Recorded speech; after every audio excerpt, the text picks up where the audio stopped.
flask தண்ணி குடிக்க flask இது என்ன கொடுத்துருக்காங்க பட்டை ப்ராடக்ட் நல்லா இருக்குது பொட்டுக்கடலை சுண்டல் கடலைப்பருப்பு துவரம்பருப்பு பாசிப்பருப்பு சோயா பீன்ஸு சீரகம் பெருஞ்சீரகம் ஓமம் சீரகம் பச்சை தண்ணி கடலைப்பருப்பு வெள்ளை சுண்டல்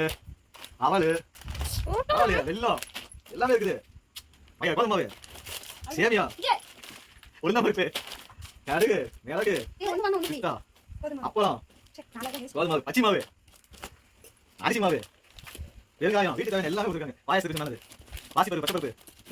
நெய் மரத்தடி சால்டா புளி உப்பு கல் உப்பு இட்லி அரிசி இட்லி அரிசி வெங்காயம் இது தெரியல ரவை அரிசி பாயசத்துக்கு மைதா வத்தல் மல்லி சூப்பர் கொத்தமல்லி